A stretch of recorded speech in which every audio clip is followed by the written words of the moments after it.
Hi there, my name is Neil Robinson. I'm the sales manager here at Storth Machinery. Just taking 5 minutes out this afternoon to talk you through our Storth static range of Superjet pumps.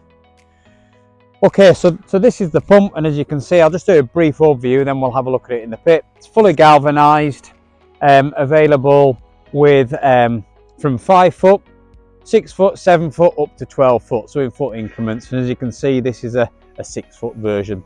Also available with an agitator, as this one has, or without an agitator. Okay, we just take a bit of time now. We're going to have a quick look at it in the pit so we can see it from that end.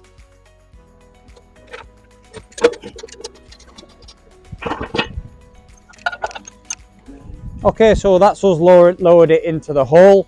As you could see there with the strap there was a lift point with a pin here, so we can lift that directly vertically into the hole. We also could put onto there pallet fork time brackets here and here, which is a bolt-on option. The hole size, so the hole size that we need is going to be minimum of 560 by 700, which is 22 inches by 28 inches. And as you can see here, the top of the pump has got lots of cutaways, so you can see into the actual pit or chamber, and that will let you know when you need to start or the pump and when you need to stop the pump, obviously. One of the mounting options to think about then is also we could hang the pump off the side of a thick wall if you don't have a hole to sit it in like this. So again, there is a option there. As we take the drive line through, so PTO shaft, which isn't standard, it is an option. Sounds crazy, but a lot of people are replacing pumps that have been there for years and years and years, and the shaft is fine. But that shaft has a shear bolt on it. We're driving through a Rogelberg high quality gearbox, and the drive line then goes down through a 38mm shaft. You can see the coupling in here. You can also see a protection here. So we've not only got a protection on the input PTO shaft, we've also got a shear bolt protection here. And then you've got your top bearing. The bottom bearing is a fluted rubber bearing, which we'll look at in a moment. Back up here, we've got the facility here if we've got an agitator, and as I said, it's available with or without agitator. That handle there will allow us to adjust between the two functions, and in a moment we'll see how that operates below the surface.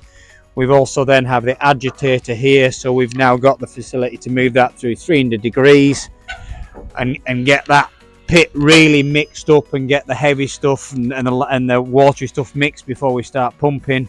So that's the angle, and we've also then got the actual there we've got the jetter, so we can adjust the jet from the bottom of the pit or up and into the pit, depending on what we're trying to achieve and what size of pit that you've got.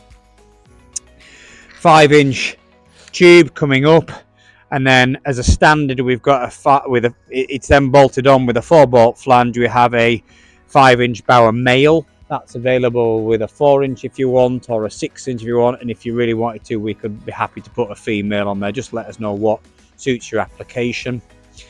A very common option here is the 2-way valve kit, so we can put a valve kit on here which splits the outlet and is operated by 2 gate valves to choose. A lot of customers will use this one here to then pump off and up to a lagoon, and then use the second one potentially with a top fill kit to fill the top of a tanker. So lots of options and variations on the pump itself. And then finally, what's the chain for? Very commonly asked question at shows. Basically, it's a health and safety device, so we have to put it on to meet CE regulations, and it basically attaches to your tractor.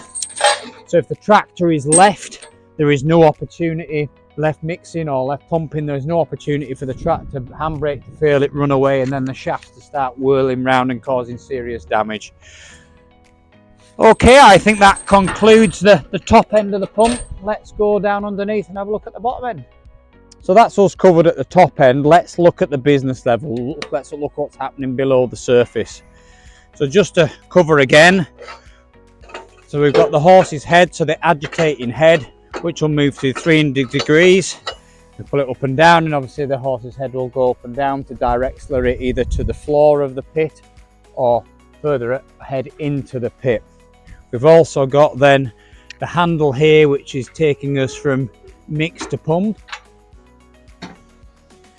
and that basically is moving a very simple flapper mechanism to go from agitate, which is there, to pump, which is here. So all nice and simple. We've got a drive shaft coming down from our Rogelberg gearbox here, and the drive shaft is a 38mm shaft. It works through this rubber bearing, which we use this type of bearing on all of our pumps and the simple lagoon mixers. We're relying on that encasing the shaft, sits in here. Slurry is passing through here, and we're using the slurry to lubricate the bearing, and it comes then out of that hole there. The other thing that you'll notice on this pump here is, as well as the drive shaft here and the encasement for the drive shaft, which is galvanized, you've also then got underneath here a piece of U-channel, and that channel is to protect this shaft when you lift that pump in and out. So it's giving it additional strength, but it's also protecting it if you were to clobber the size of the hole when you move it in and out. Very few of our, if any of our competitors will do that. So we're thinking about strength, we're thinking about durability all of the time. So once we come a little bit lower, you can see in here we have a 4-blade impeller, and that's 355mm in a 455mm housing. Then we've got an induction auger on the impeller, which we always do now. Where this one is a little bit different is this auger is slightly bigger, and this kit is bolted on, and this is a chopper kit, which is fairly common now in the sales office, where people are looking to break down maybe bits of silage or straw that get into the pits. Okay, so I think that covers the bottom end of the pump. We've talked about the top. Obviously comes with a manual, is CE marked, so everything's covered from that angle. If you want to talk to us further, please pick up the phone and we'll explain more. Thank you.